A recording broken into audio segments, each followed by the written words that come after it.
ఏ party కార్యకర్తలకైనా నేను ఏ పార్టీకైనా నేను ఒకటి చెప్పదలుచుకున్నా. బీజేపీ కష్టపడతాడన్న, ఓ సినిమా హీరో వస్తాడు. కాంగ్రెస్ కష్టపడతాడు, ఓ సినిమా హీరో వస్తాడు. బీఆర్ఎస్ కష్టపడతాడు, ఒక బిజినెస్ మ్యాన్ వస్తాడు. ఓ ఐఏఎస్ ఐపీఎస్. ఈ లోటపీస్ గాళ్ళకి ఏం సంబంధం అని ఇలా 5 ఏళ్ళు సభ్యత్వం తీసుకొని 5 ఏళ్ళు పనిచేసిన తర్వాత పార్టీ టికెట్ ఇవ్వాలి.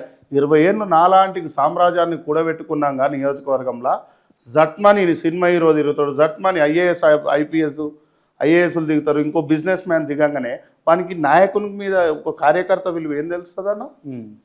లీడర్ గురించే తెలుస్తుంది, ఆఫీసర్ గురించే తెలుస్తుంది. నా బూత్ స్థాయి కార్యకర్తలకు బూత్ స్థాయి విలువ తెలుస్తుంది. ఓట్లు ఎట్లా వేపియాలనో మాకు తెలుసు. ఓకే, నువ్వు వస్తావు, టికెట్ తీసుకుంటావు, ఓడిపోతావు, ఇంకో పార్టీకి పోతావు. మేము ఇదే పార్టీని పట్టుకొని మళ్ళీ 10 ఏళ్ళు పాకులాడాలి, అప్పులు చేయాలి. ఈరోజు నా ఇంట్లోకి నా అన్నదమ్ములకు 6 నుంచి 7 కోట్ల అప్పున్నాను అయ్యాల నేను పార్టీ ఆఫీసులు కిరాయిలు కట్టలేక. నేను ఈరోజు దండం పెట్టి చెప్పేది ఏంటంటే, పార్టీలకు వచ్చే ముందు 2009కు ముందుకు లీడర్ అన్ని అమ్ముకొని కార్యకర్తల్ని కాపాడుతుండే. ఇలా కార్యకర్తల్ని మోసం చేసుకొని లీడర్ బతుకుతుండు. యువ నాయకులారా, యువకులారా, రాజకీయాలకు రావద్దు. వస్తే మాత్రం మిమ్మల్ని కాపాడే నాయకుడు ఉంటే రారి. నేను ఇది చెప్పదలుచుకుని, ఏ పార్టీ అయినా, not only Congress, SC ST బీసీలకు ముఖ్యంగా ఆగమయ్య. మీకు అన్న నేను ఒకటి అడుగుతున్నా, అలా ప్రతి ఒక్కరు బహుజనవాదం అంటారు, అవునా? బహుజనుల పార్టీలే అన్నా సరే, కాంగ్రెస్ పార్టీ నాకు పిచ్చి, నేను ఎల్లున్నా. బహుజనుల పార్టీ ఏదన్నా? బహుజన సమాజ్వాదీ పార్టీ కాంచీరామ్ సార్ పెట్టింది, ఎస్పీ పార్టీ సమాజ్వాదీ పార్టీ ముల్యాంగ్ పెట్టింది, ఆర్జేడీ లాలు పెట్టింది. ఇవాళ ఉన్న ఆ పార్టీలకు ఎందుకు ఓట్లు వేయరన్న?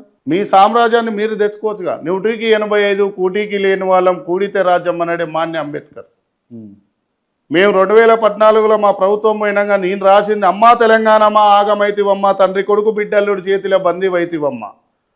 మా బిడ్డలు ఏడున్నారయ్యా, తెచ్చిస్తారా ఓ కేసీఆర్ అయ్యా, మీకు ఉద్యమాలు ఏడున్నాయ్యా, నీ జేబులు నిండేనయ్యా. మా కొడుకులు బిడ్డలేమో తెలంగాణ ఉద్యమంలో అమరులో అయితే, మీ కొడుకులు బిడ్డలేమో గాలి మోటార్లకి అమెరికాలలో చదివి సంపాదించుకుంటారు, మళ్ళీ రిటర్న్ వచ్చాయి. మీ కొడుకులన్నా రానన్న కొడుకులు వస్తేనేమో కానీ మా కొడుకులన్నా చూద్దామంటే లేరు. అదే తెలంగాణ రూపంగా మ్యాప్ చూసుకుంటున్నాం తెలంగాణ. ఇవాళ తెలంగాణ వచ్చినాక బహుజనులకు వచ్చిందన్న ఏమైంది? బహుజన నీ బతుకు ఎవని కాలు చెప్పై తిరుగుతున్నావు. ఎలక్షన్ల ముందేమో గుమ్మడికాయ లాంటి పదవులు ఆశ చూపిస్తారు, ఎలక్షన్లు అయిపోయిన తర్వాత నిమ్మకాయ గింజల లాంటి పదవులు కూడా ఇస్తలేరు. ఉందా మీ కాడ రౌడీ టీం ఉందా? రౌడీ టీం లేదన్న, నిజాయితీ టీం ఉంది అన్న. నీకు మానవత్వంతో రాజ్యాలు వచ్చినాయి, ఓకే, రౌడీజాలతో రాలే. ఓకే, స్వతంత్రం కూడా మానవత్వంతో వచ్చింది, తెలంగాణ కూడా మానవత్వంతో వచ్చింది. గుర్తించిస్తారు ఏదైనా. మంచోని మీదకి వచ్చినప్పుడు ప్రజలు కొడతారు. నువ్వు రౌడీలను 4గురిని తీసుకొస్తే 4000 మంది కదులుతారు ప్రజలు. ఊకోరన్నా. కాన్ఫిడెన్స్ ఉందా మీకు? 100% ఉంది. ఒక గొల్లోని ముట్టుకుర్రానుకో హైదరాబాద్లో, ఓ బీసీని ముట్టుకుర్రానుకో, అంత ఈజీ కాదు.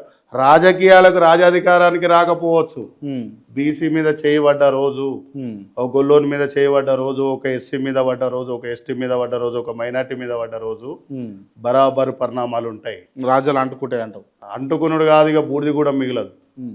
అంత సునామీ స్టార్ట్ అయింది, బహుజనుల మధ్యలో సునామీ స్టార్ట్ అయింది. అంబర్పేట శ్రీనివాస్ యాదవ్ని రేపు రౌడీలో పెట్టి కొట్టిద్దాం అనుకోరు. అలవాటేగా వీళ్ళకు, అది కామనే కదా, అలవాటే కదా. గా టీవీ ఛానల్లోనే కొట్టించారు నేనంతా. కానీ అన్న మొన్న అవార్డు ఫంక్షన్ జరిగిందన్న, ఏది సినీ ఫీల్డ్లో. తెలంగాణలో గజ్జ కడితే డప్పు సంకలు వేసుకొని గొంగడు భుజం మీద వేసుకుంటే తెలంగాణ వచ్చిందన్న. నాగార్జునతోని రాలే, ప్రభాస్తో రాలే, మహేష్ బాబుతో రాలే, అల్లు అర్జున్తో రాలే, విజయ్ దేవరకొండతో రాలే అన్నా. తెలంగాణ సంకల డప్పు గద్దార్ అవార్డులు ఎవరికి ఇవ్వాలన్నా? బొబ్బిలి సురేష్ చాలా కష్టపడ్డాడు, మెట్టుపల్లి సురేందర్, ఓకే, గిద్ద రామనార్సు, ఓకే, మన పోతే జయరాజన్న, ఇట్లా చెప్పుకుంటూ పోతే వందలాది మంది ఉన్నారు. బెల్లి లలితక్క కుటుంబానికి ఏమైందన్న? పిలిచి ఒక పెద్ద మల్లిదేశ ఉద్యమం అవార్డు ఇవ్వపోయినావు. సాంబశివునికి మల్లిదేశ ఉద్యమం అవార్డు ఇవ్వపోయినావు. సాంబశివుని కుటుంబానికి ఇలా తిండికి లేక సాంబశివుడు ఊరంతా తిరిగి చాకిట్లో చచ్చిపోతాన్నా. సాంబశివుడు అన్న వాళ్ళ అమ్మ శవం ఏడేసిరు అనుకున్నావు. గవర్నమెంట్ ఒక రోడ్ మీద టెంట్ వేసేస్తారు అన్న. ఒక మనీ పోయినావా అన్నను? పోనీ కేసీఆర్ పోయిండా అన్న? కిషన్ రెడ్డి అన్న పోయిండా అన్న? ఎందుకు పోలేదన్న? ఇలా మా రోజు వీరన్న ఎందుకు చనిపోయిండన్న?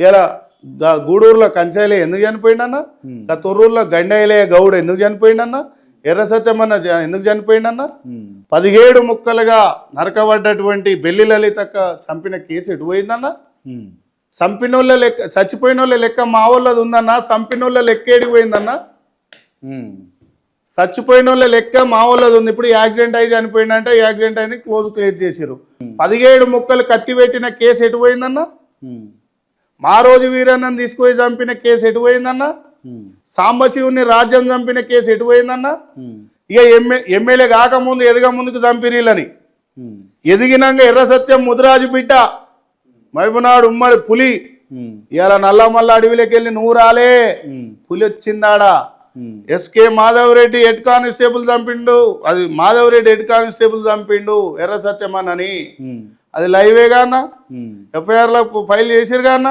ఎస్కే నాయుడు ఎస్పీ కదా అన్న ఆనాడు మహబూబ్నగర్ జిల్లాకు మరి ఎందుకన్నా మా వాళ్ళని ఎదుగుతుంటే చంపారు నక్సలేట్లలో మా వాళ్ళనే చంపారు పోలీసు వాళ్ళ డ్యూటీలలో పంపించి మా వాళ్ళనే చంపారు సైనికులు దేశ సరిహద్దులలో మా వాళ్ళనే చంపారు ఏడన్నా మా రాజ్యం ఉన్నది ఏసీపీ వరకు మన వర్గాలు ఉన్నాయన్న ఐపీఎస్లలో ఎవరున్నారన్నా ఐఏఎస్లలో ఎవరున్నారన్నా ఇలా చట్టం గవర్నమెంట్లలో ఎవరు పనిచేస్తున్నారన్నా మా వాళ్ళకి ఎట్లాగో మాకు సిగ్గురాదు కానీ